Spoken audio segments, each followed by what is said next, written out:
PS4 news కి స్వాగతం. ముందుగా ముఖ్యాంశాలు. వెనక్కి తగ్గేదేలే, ట్రంప్కు మోదీ స్ట్రాంగ్ కౌంటర్. రాష్ట్రానికి అమిటి యూనివర్సిటీ రాక ఒప్పందం చేసుకున్న సీఎం రేవంత్. చేనేత కార్మికుల భవితకు భరోసా, సీఎం చంద్రబాబు కీలక ప్రకటన. ప్రతి అతిథికి మంగళగిరి వస్త్రం బహుమతి, మంత్రి లోకేష్ నూతన సాంప్రదాయం.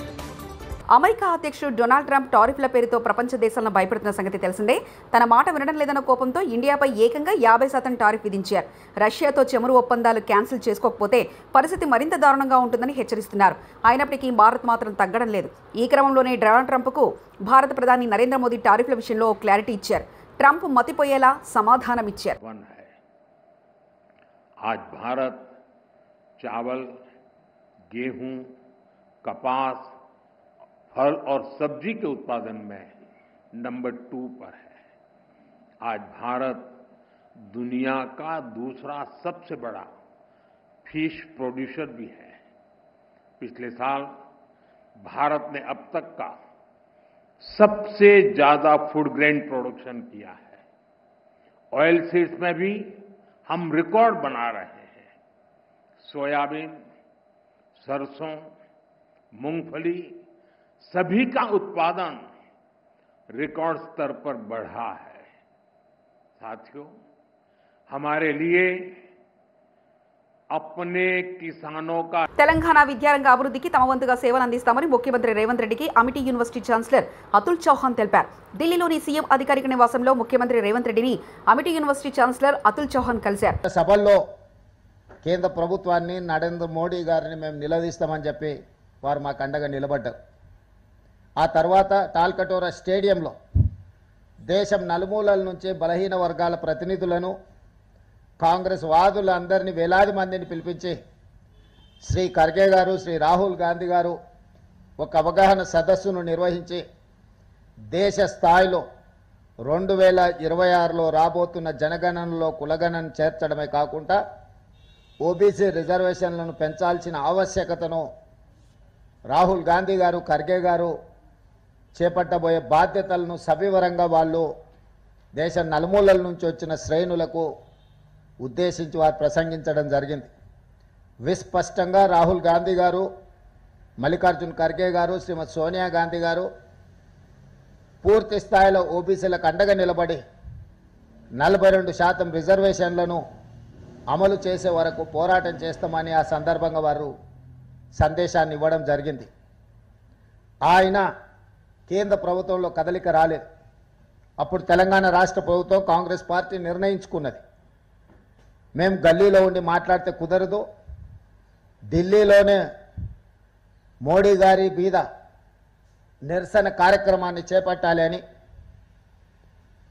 తెలంగాణ రాష్ట్ర మంత్రివర్గము, పార్లమెంట్ సభ్యులు, శాసనమండలి సభ్యులు, శాసనసభ్యులు, వివిధ హోదాలలో ఉన్న కాంగ్రెస్ పార్టీ నాయకులు నలుమూలల తెలంగాణ నుంచి భారతీయ శక్తికి, సంస్కృతికి, సాంప్రదాయాలకు దశాబ్దాల క్రితమే ఖ్యాతిని తీసుకొచ్చింది మన చేనేత పరిశ్రమ అని ఆంధ్రప్రదేశ్ ముఖ్యమంత్రి నారా చంద్రబాబు నాయుడు అభివర్ణించారు. పొందూరు ఖద్దరు వస్త్రాలను గాంధీజీ సైతం మెచ్చుకున్నారని కొనియాడారు. తెలుగుదేశం పార్టీకి చేనేత వర్గానికి అవినాభావ సంబంధం ఉందని ఉద్ఘాటించారు. వ్యవసాయ తర్వాత ఎక్కువ మంది ఆధారపడి జీవించే సంస్థ చేనేత అని వ్యాఖ్యానించారు.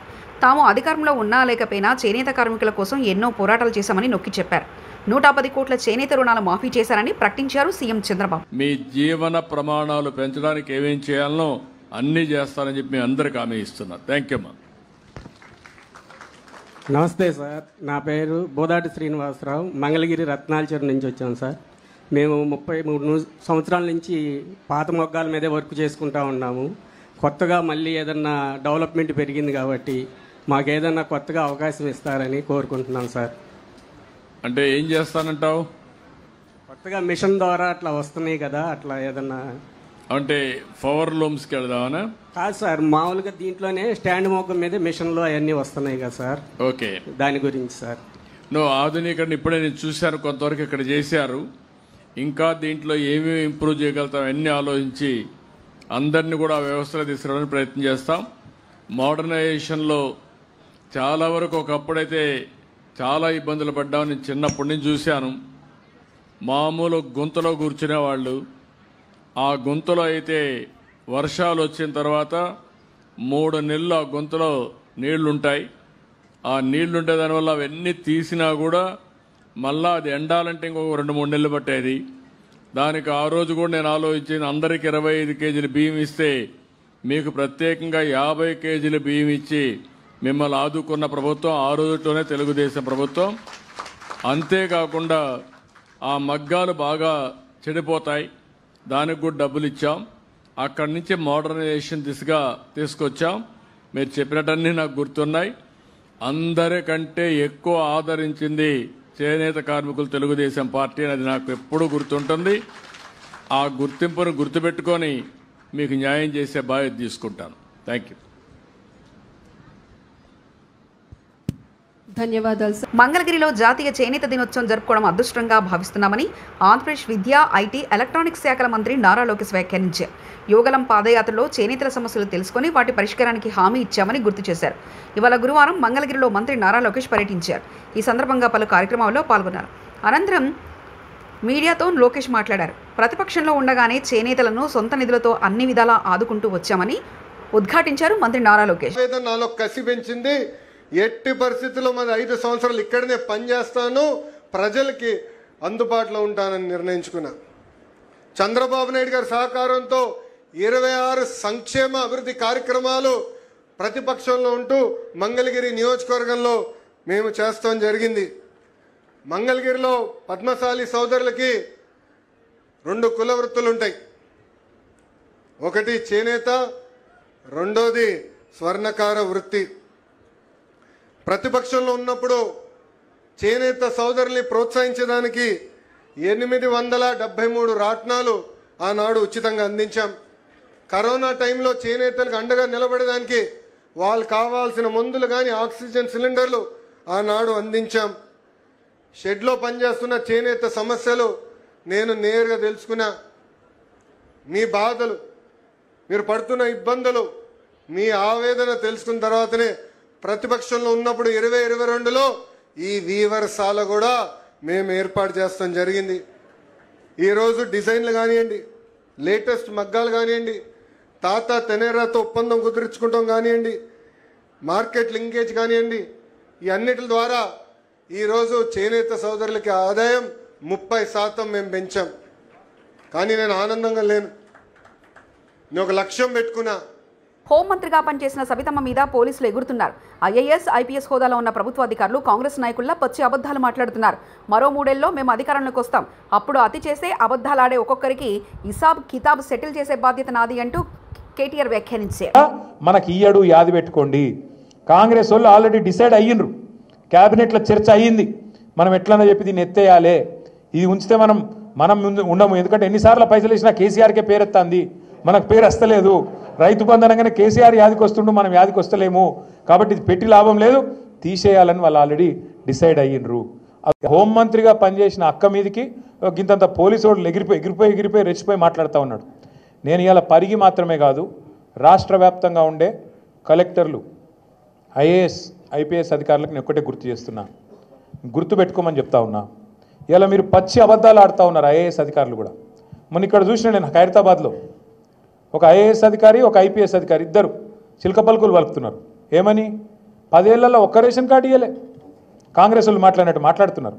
నేను వాళ్ళందరికీ ఒకటే చెప్తా ఉన్నా, ఎక్కువ టైం లేదు, 2-2.5 ఏళ్లలో మళ్ళీ మేమే వస్తున్నాం. ఎవరైతే ఎగిరెగిరి పడుతుండ్రో,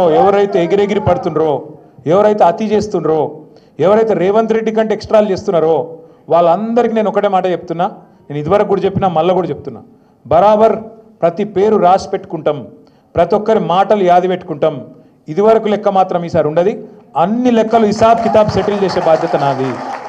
సురేంద్ర ఒక మాట. ఆంధ్రప్రదేశ్ రాష్ట్రంలో ఐటీ రంగ అభివృద్ధి కోసం కేబినెట్ ఒక పాలసీ తీసుకొని వచ్చింది.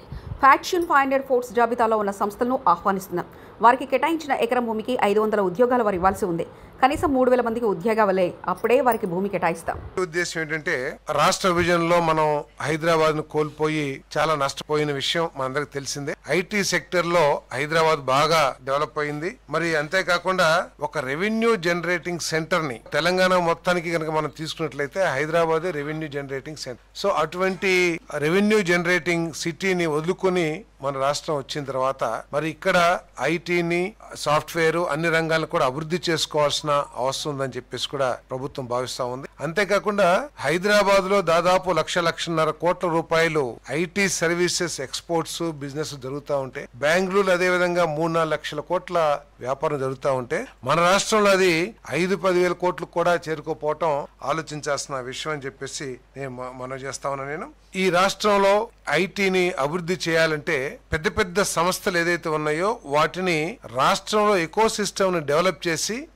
వాళ్ళందరూ కూడా ఇక్కడికి వచ్చేటట్లు మౌలిక వసతులు ఏర్పాటు చేయాల్సిన అవసరం ఉందని చెప్పేసి ప్రభుత్వం భావిస్తుందని చెప్పేసి మనం చేస్తాం. ఎందుకంటే ఇతర రాష్ట్రాల్లో, ఇతర సిటీస్ లో, బెంగళూరు కానివ్వండి, హైదరాబాద్ కానివ్వండి, లేకపోతే మెడ్రాస్ కానివ్వండి, అక్కడంతా ఏంటంటే భూముల ధరలు, ఇతర కాస్ట్ విపరీతంగా పెరిగిపోవటం కానివ్వండి, ట్రాఫిక్ కంజెషన్ తో అనేక సమస్యలు అక్కడ ఎంప్లాయీస్ ఎదుర్కోవటం కానివ్వండి, వీటన్నిటి మూలంగా ఈ పెద్ద పెద్ద సంస్థలు రీలొకేట్ చేసుకుంటానికి కూడా ఆలోచన చేసే పరిస్థితులు ప్రస్తుతం దేశంలో ఉన్న విషయం మనందరం కూడా గమనిస్తా ఉన్నాం. సో దానికోసం అని చెప్పేసి వారిని ఆహ్వానించాలంటే ఇక్కడ, ఎందుకంటే అక్కడి నుంచి ఇతర సిటీస్ నుంచి వచ్చి ఇక్కడ ఏర్పాటు చేసుకోవాలంటే వారికి ఒక క్యాపిటల్ కాస్ట్ విపరీతంగా అవుతుంది. కాబట్టి వాటి కోసం అత్యంత తక్కువ ధరకి భూముల్ని వారికి ఏర్పాటు. కేసీఆర్ ఫోటో ఉందని కంటి వెలుగు అద్దాలను చెత్తకుప్పలో పడేశారు.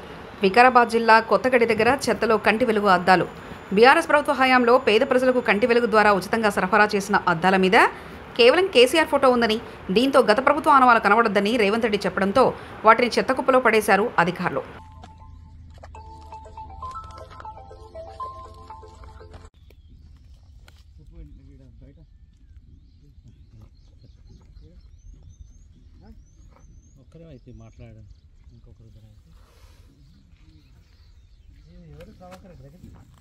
చింతామోహన్ కేంద్ర మాజీ మంత్రి, కాంగ్రెస్ పార్టీ సీనియర్ నాయకులు ప్రెస్ కాన్ఫరెన్స్. గ్రామ పంచాయతీలు, కార్పొరేషన్ గ్రామాల్లో పరిస్థితులు చాలా బలహీనంగా ఉన్నాయని సర్పంచులు అల్లాడుతున్నారు. వీధి లైట్లు, రోడ్లు వేసుకునేందుకు డబ్బు లేక దిక్కుతోచిన స్థితిలో ఉన్నారు. దేశంలో పత్రికా స్వేచ్ఛ దానిపైన కూడా నేను మాట్లాడదలుచుకున్నాను.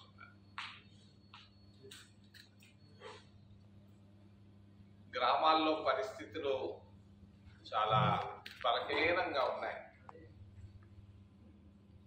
సర్పంచులు అల్లాడుతున్నారు నిధులు లేక.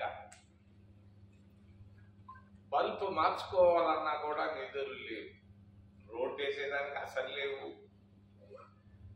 మరి కాంగ్రెస్ ప్రభుత్వం ఉన్నప్పుడు, రాజీవ్ గాంధీ బ్రతుకున్నప్పుడు సర్పంచులకు నేరుగా చెక్కులు పంపించేవాళ్ళు. ఈరోజు ఆ విధానం పూర్తిగా స్వస్తి పలకడం జరిగింది.